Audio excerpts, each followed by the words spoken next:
Hi everyone, welcome back to my channel. My name is Mina and I'm your friendly neighborhood geographer, which is just a respectful way of saying that I'm endlessly curious about how people and places shape one another. Why tomatoes taste different across the street, why cities sprawl the way that they do, why your grandmother's garden and your uncle's politics might have more in common than you think. If you're new to this channel, I want to welcome you. Hi there. And books are a huge part of how I do this type of thinking.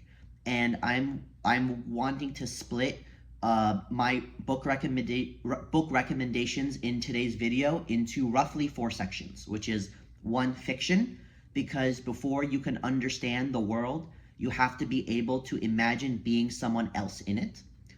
Section 2 is food, because nothing reveals power, history, and inequality faster than tracing where your dinner actually comes from.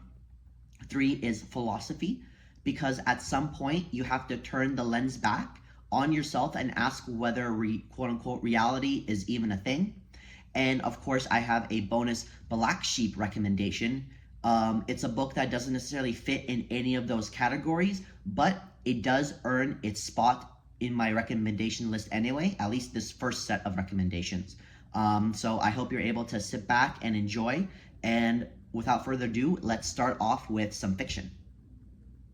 Okay, I am starting off with fiction on purpose because 1, it's the easiest on-ramp, and honestly, I feel it's one of the more important categories in this list because I truly believe that fiction is a rehearsal space for empathy. It lets you practice being someone else before the stakes are very real. And here are the 3 books that I want to share with you all.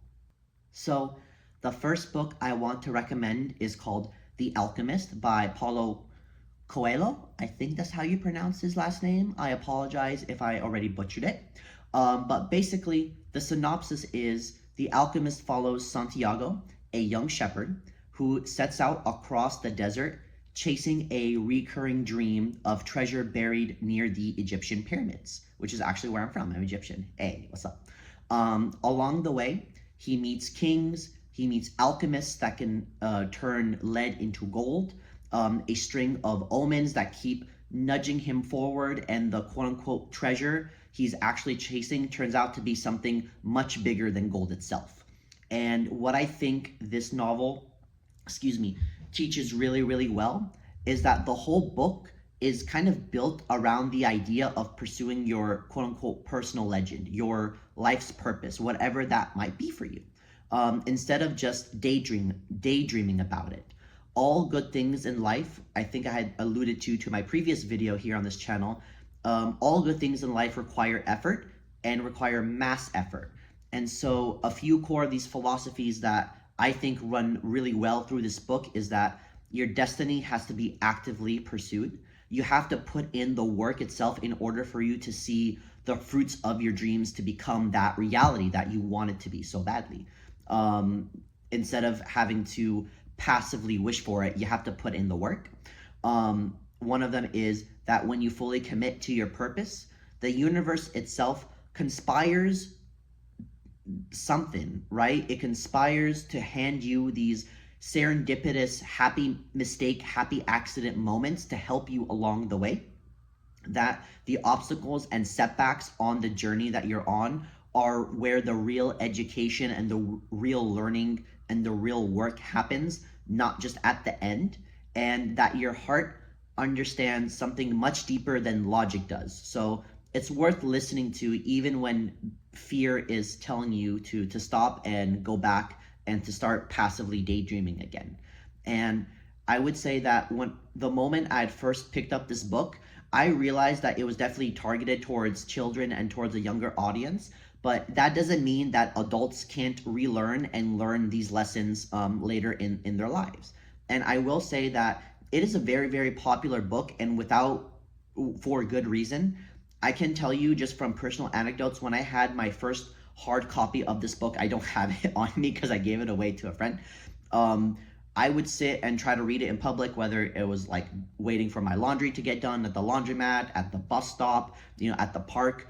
I swear to you, not even getting a paragraph's read in, someone would come up to me and say, how much they love this book, how much it inspired them, how much it was a shining beacon lighthouse for their lives to kind of change things around. And I would say at the end of the novel, I would definitely recommend that. And if I saw someone reading The Alchemist in public, I will go up to them and say, hey, what you're reading is a great read. Don't stop reading it. I will say that one of the core pillars and one of the most favorite things for me about this book is that this young Santiago character kind of goes through what we call in the literary world a hero's journey. That he comes out a changed person and an evolved person at the end of this at the end of this novel.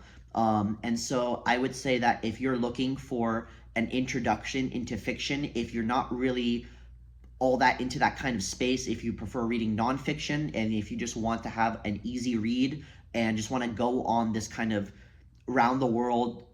travel around the world in 80 days type adventure, I would highly, highly recommend starting off with The Alchemist. So the next book that I want to recommend to you is called The Left Hand of Darkness by Ursula K. Le Guin. And the synopsis is essentially this. Genli AI, or I still don't know how to pronounce his last name, is a human envoy sent to the ice-bound planet called Gethin to bring its people and its species, its inhabitants, into this sort of interplanetary alliance that switches and exchanges knowledge and ideas.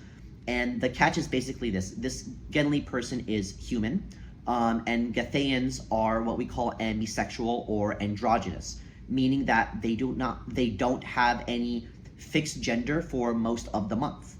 And Genli spends most of the novel struggling very deeply, and mostly failing for the majority of the novel, to try to understand a culture that doesn't map onto anything that he already knows.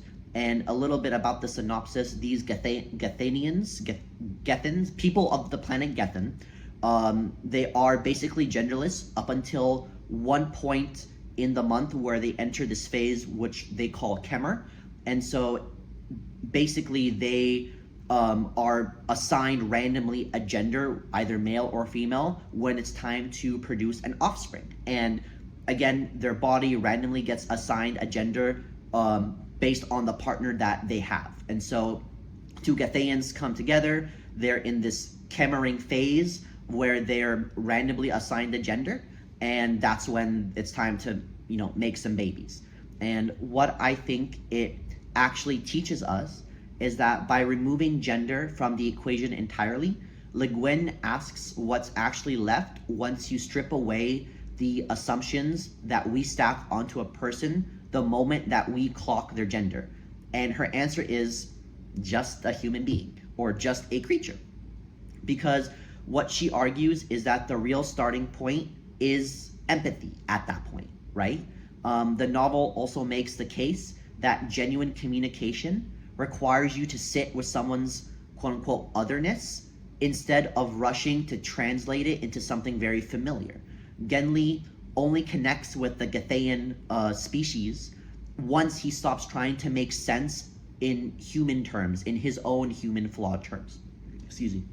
And baked into this title is this kind of Taoist principle of this yin and yang, right? Like opposites, like light and dark, male or female, as complementary halves to one whole rather than warring opposite sides.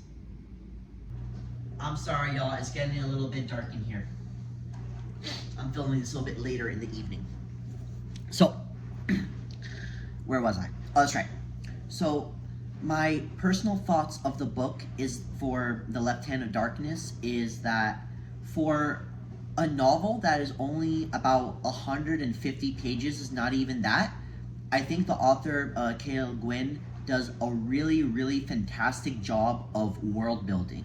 Like, after the end of reading this novel, I felt that I had already visited this planet Gethin, and I kind of know intuitively how this society operates for the most part, even though that there are some, at least, okay, maybe not some, many things that she could have definitely delved more into.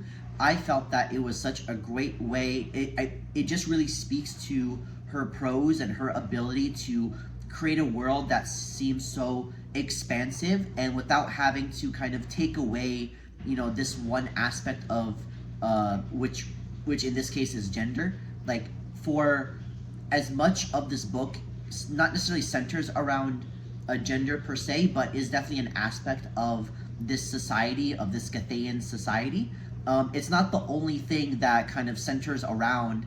It's not the only thing that this novel centers around. It also revolves around aspects of, what does it mean to be a human? What does it mean to be in an uncomfortable? What does it mean to be in a space that you know nothing about, and you kind of have to take things step by step to try to understand. You have to be curious. You have to ask questions, and most importantly, from my perspective, reading this book, it's ultimately about empathy and trying to meet people where they're at, and coming at this with a sense of a wanting to create a genuine connection with this people, with this person. And so I think if you want to learn more about empathy, I think The Left Hand in the Darkness is a great addition to whatever library that you're choosing to expand upon. So the third book I wanted to add to this list in this fiction section is called Cryptonomicon by Neal Stephenson.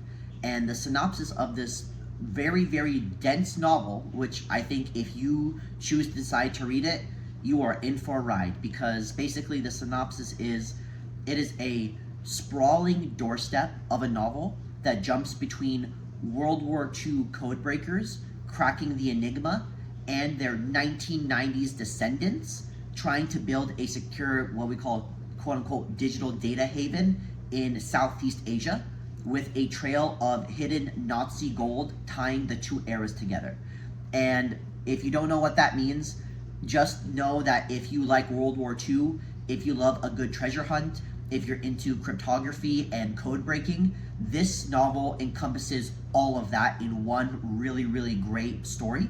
And Stevenson builds, well, I would say that what this book teaches for the most part is that Stevenson builds a genuine philosophy of privacy, meaning that the case that unbreakable encryption isn't necessarily a criminal's tool, but a precondition for personal freedom, worked out through this quote-unquote data haven idea of a digital sanctuary free from government or corporate reach, it was written in the 1990s. I know now, at this time of filming, it's 2026, we well know what Bitcoin and crypto is. It was definitely a precursor. Stephen was definitely ahead of his time with this novel, and I think that it's a legitimately great narrative crash course into the history of cryptography, the World War II quote-unquote Wizard War, figures like Alan Turing, if you're familiar with that figure, and concepts like the Enigma machine and this Colossus computer, all landing as story instead of homework. And so if you're really into, that kind of themes, those kinds of topics, I think this one is a really, really great addition for you. And more on the geographic side, I feel that this book shows how vast, dormant, untraceable wealth, like the fictional Axis gold in the Philippines, that's included and mentioned in the story, quietly shapes venture capital, geopolitics, and power decades after the war that buried it. And so my personal thoughts on this book is that, again, it's one of the longer fiction books out of the two. The Alchemist is very short. The Left Hand in the Darkness is very short. If you find yourselves looking for a challenge and looking for a deep dive of a sci-fi novel, I think Cryptonomicon is a great addition and it's going to be a great challenge. Not that the book itself is very hard to read. I think that obviously the book time jumps between World War II and to the present at the time of that was written, which was in the 1990s. So for me, that was kind of a little bit challenging to really parse between, like, wait a minute, what time period am I in? But for the most part, I think that if you're able to follow along and understand what time period you're in while you're reading the novel, I think you're not going to have that much of a hard time following through Stevenson's work. He is very, very analytical. His prose is really, really good. The world building here is also really, really well, even though it is kind of set in this reality, persona of this world, of our world of Earth. And I don't know, for me, it was a really, really great way to just kind of dive into treasure hunting, going on this really, really great adventure. And I honestly can't recommend Cryptonomicon enough if you're into really, really large stretches of stories, of novels. This one is just for you. And so these 3 novels, 3 very different worlds, but one shared thread in my opinion, which is you cannot understand a place, a culture, or a person from the outside, right? You have to kind of immerse yourself in these worlds, and you're just gonna have to come from a place of empathy, which is kind of the whole reason why I suggested these 3 novels, is because it will give you a great way to just understand how other people see and view and perceive their world and their reality. And so I would like to now talk about food, because nothing exposes global power quite like a supply chain. If fiction is about empathy, the next pair of books, these 2 pairs of books that I want to talk to you about, is about power. And the central theme that I would like for you to take away, is that food isn't neutral. Every cheap, convenient thing found in our grocery stores has a history. And that history usually involves someone very, very far away from our home paying a price that we never see on the label. And Coffeeland by Augustine Sedgwick and Banana by Dan Koeppel, side by side, will show you exactly how global powers use food as a weapon to advance their respective agendas. All right, so let's talk about Coffeeland. Coffeeland traces the story of the modern coffee industry through the life of James Hill, who is basically an early coffee baron in El Salvador. He was raised in England during the Industrial Revolution, finds himself in El Salvador, and through his means becomes again coffee baron in that country, following the crop from colonial plantation to your morning cup. And basically what I feel that Coffeeland teaches us is that Hill and planters like him deliberately uprooted food crops that local communities relied on to feed themselves and replaced them with coffee monocultures, not necessarily for yield, but because a population that can no longer feed itself has to show up and work on the plantations to survive, right? Hunger wasn't necessarily a side effect of this endeavor. It was, in fact, the business model. Sedgwick also turns a sharp eye on the modern quote-unquote fair trade and ethical labels, revealing that chronic hunger and systemic inequality persists on plantations even with those certifications in place. And underneath all of it is that the global coffee empires supplying our cafes and supermarkets were built on extraordinary abuse of indigenous populations and real environmental change. Now, I love coffee. I'm the first one to admit it, that I drink coffee at least several times a week. Mocha is kind of my personal favorite, but you do you. And I want you to come out of this book as in, I don't want you to think that you need to stop drinking coffee altogether. I just want you to believe and start to think that these food systems were purposely built with a specific intention in mind, and the sooner and the better that we understand these types of food systems, the better that we ourselves can advocate for better inequality for the workers that create the very foods that we love to enjoy. Next up is Banana by Dan Koeppel. And basically the synopsis of this book is kind of like part newspaper expose, part history book. And it is the history of the banana as both a biological oddity and a geopolitical weapon, from its rise as a global commodity to the corporate empires built around it. And for me, the key takeaway from this is that nearly every banana, well, technically every Cavendish banana, which is one variety of many banana varieties found throughout the world and specifically in Africa, that's eaten globally is its exact genetic clone, which is very, very interesting if you're into plants and botany like me. Which means that if a disease like Panama disease strikes again, it can wipe out the entire crop very quickly, because no single plant carries any natural resistance to fight it back. And the shockingly low price of bananas in supermarkets isn't necessarily a miracle of efficiency. It's subsidized by a history of harsh colonialism, the literal rise of banana republics, that's where the term comes from, and the massive labor exploitation by corporate giants like Chiquita and Dole. And again, I don't want you to stop eating bananas. I eat bananas every day. And fun fact, bananas is probably the largest berry technically. It is technically a berry. It's not a fruit. Well, I guess berries are a fruit. But that's one fun fact that you can throw at your next house party. But again, the key takeaways from here is that once you read this after Coffeeland, and I will say that Banana by Dan Koppel is an easier read than Coffeeland. Coffeeland is a much more in-depth book than that of Banana. I would say that Coffeeland could definitely and easily can be used as a textbook for any college course that wants to learn about the history of food, of empires of food history. I think it's a great addition to any syllabus. But I will say that once you read both books, you'll start to see that there's a recurring theme, which is that, again, food is being used as a weapon and is being weaponized by powers much more stronger than those of indigenous communities, to be able to make them do their bidding.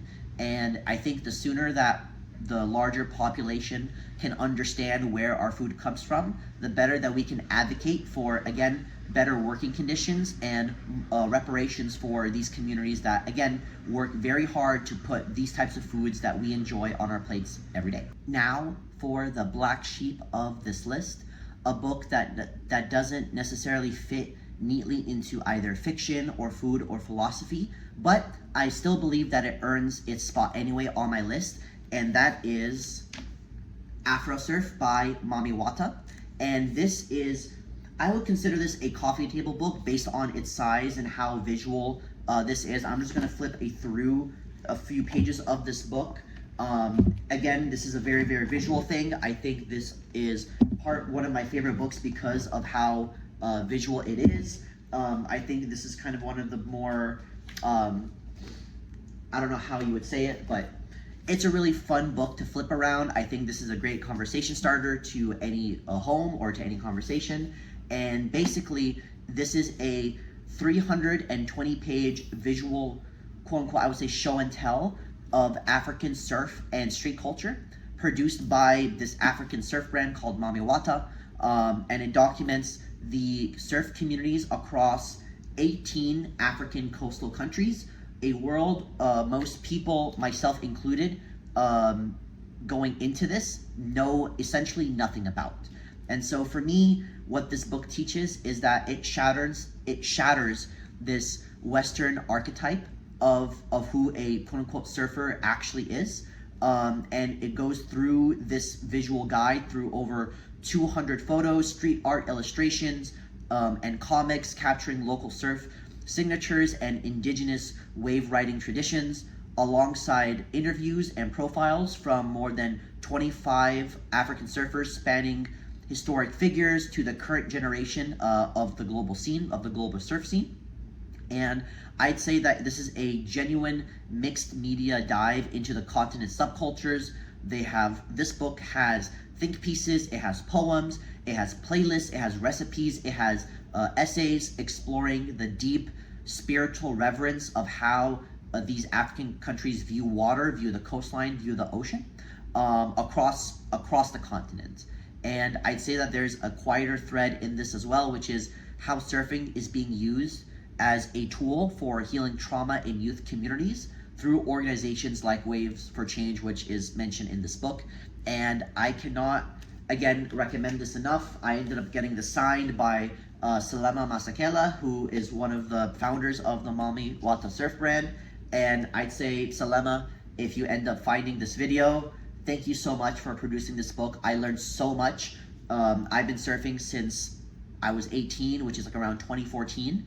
And I will say that I was always interested in surf culture and surf history.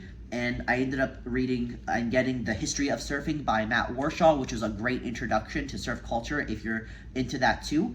And I think this is such a fantastic addition to, or a fantastic addition and expansion to Matt Warshaw's work. And I think if anyone who is interested in surfing and surf culture, you have to get this book because it will definitely blow your mind into the breadth of surf culture across the African continent. Okay, last section, and this is the one that kind of ties this whole video together.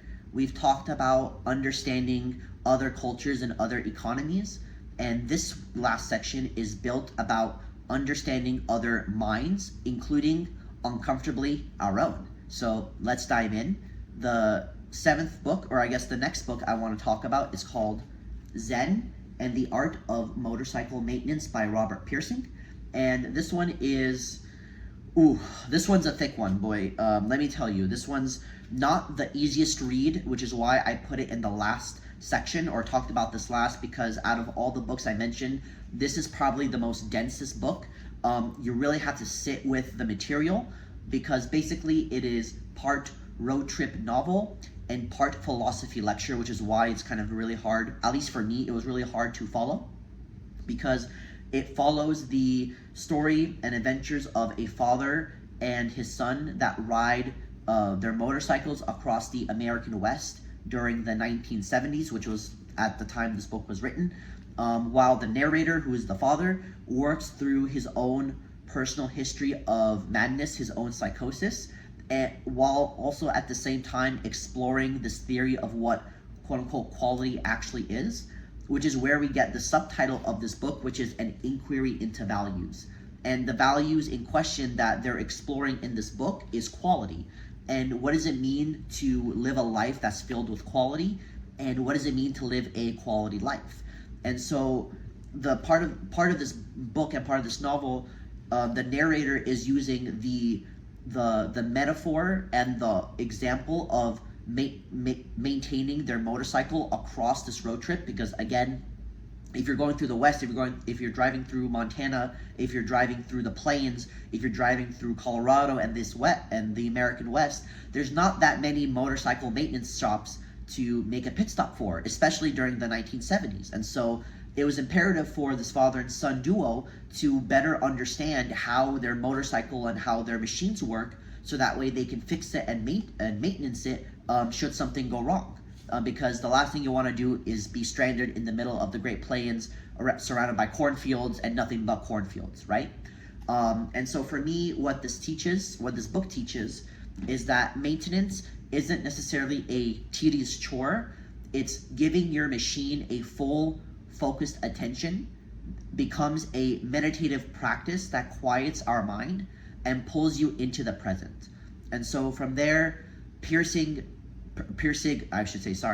builds his central argument that quote-unquote quality, excellence, care, doing something properly is the fundamental essence of reality, and the bridge between this kind of idea of cold logic, which is referred to as in the metaphor as a machine, and human emotion, which is, as in terms of metaphor, is the rider, which is the father and son.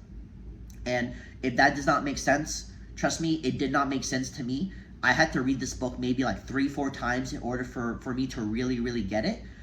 If you read this book once and you don't understand it, join the club. You are not alone. Again, this is very dense material, but I think if you're able to kind of get across and get through that path and really able to sit with the material that Robert Pirsig kind of explores and talks about, it is very rewarding. And I will say that structurally, the book itself embraces its own lesson, in that it's not really about getting anywhere per se. It's about appreciating the ride itself, the same way your everyday routines matter as much as your final destinations. And I'll give you an example. I love going to the gym. I have specific body goals that I want to achieve, and every time I go to the gym, I don't think to myself, oh man, if I only had the body of my dreams, of my mind, I wouldn't have to be here. In actuality, after reading this book, I've started to enjoy going to the gym and doing the work every maybe 2 to 3 times a week, because I enjoy the process. And a lot of people say, there's this, cliche of like, it's not about the destination, it's about the journey.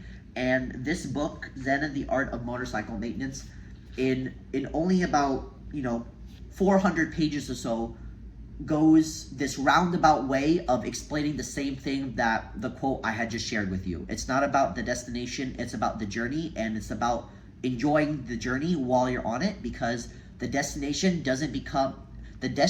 becomes that much more fulfilling if you've enjoyed the journey along the way. So it's about the adventure. Enjoy the adventure, and I hope that you can find any value in this book. That I hope you found as much value reading this book as I have when I have finally kind of cracked the code and understand what fucking Robert was talking about. Pardon my French and language.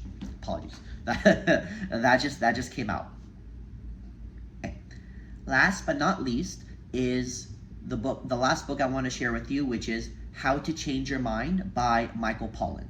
And basically the book centers around a deep dive into the science, the history, and the revival of psychedelic research, starting from the 1950s lab experiments all the way to modern clinical trials treating depression, addiction, and end-of-life anxiety. And for me, what this book taught me or teaches is that Pollan explains that when the brain's default mode network, which is the part of the brain that's responsible for maintaining your sense of self, or the ego, so to speak, is temporarily quieted or reduced, the ego itself dissolves, allowing people to view their lives and psychological burdens from a more genuinely objective, detached perspective, which opens the door into more insight and reduced fear.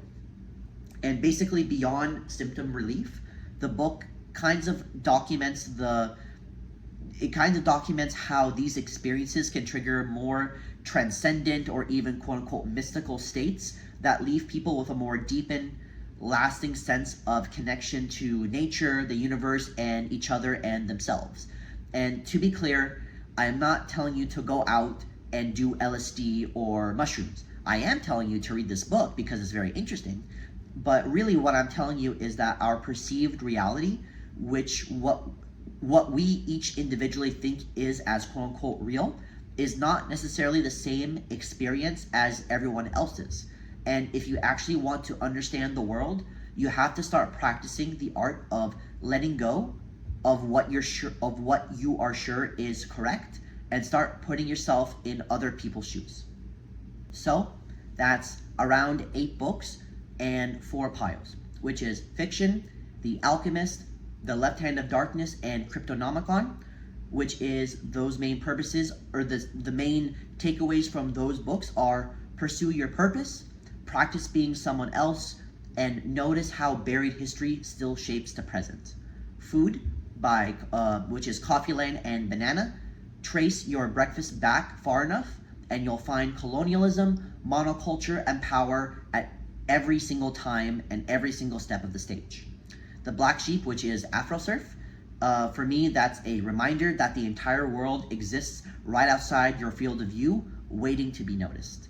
And last but not least, which is the philosophy section, Zen and the Art of Motorcycle Maintenance and How to Change Your Mind. These show you that the journey matters as much as the destination itself, and that your reality is not your reality, that your reality is not the reality, it is just your reality. And if there's one thread running under all 8 of these books, is this: I feel that geography isn't necessarily really about maps. It's about the humility to admit that the way that you see the world is just one map among billions, and that the whole species is stuck sharing one planet with all of them at once. And speaking of value from Zen and the Art of Motorcycle Maintenance, I want to give you even 2 more bonus books that I think that I did not have time to really delve into. If you like this types of content, please let me know. I am happy to make a kind of follow-up to these book recommendations. And If you're kind of a fan of Neil Stephenson but don't want to go into the Cryptonomicon world, he is a prolific writer, and I would say that Snow Crash is also a really, really great addition, and this is a much easier read than Cryptonomicon because it doesn't really time travel all that much. So I would say give this a read. And if you're looking for something that's more hardcore geography focused, might I suggest We the Navigators, The Ancient Art of Landfinding in the Pacific. And with this book, this kind of explores how the ancient Polynesians and modern Polynesians of Hawaii, of Fiji, of Tahiti, of all these other islands in Micronesia and Melanesia are able to navigate the Pacific using celestial navigation, using the stars, among other tools and observations. And so this one has a more geographic focus based off of the topic and subject matter itself. I will say this is also very, very dense. This can be a college textbook for a class, 100% no doubt, because the information here is, I find it to be so valuable. Again, if you think that these two books are worth exploring in a follow-up video to this, please let me know. If you stuck here for the end of the video, I humbly thank you. If you find this content valuable, please let me know in the comments below. Please make sure to subscribe. I try to make more of these videos. I will make time to make these videos should you find, again, value in them. And I hope you get to enjoy some good reads, and I hope you get to enjoy the rest of your day, lovely audience. Goodbye.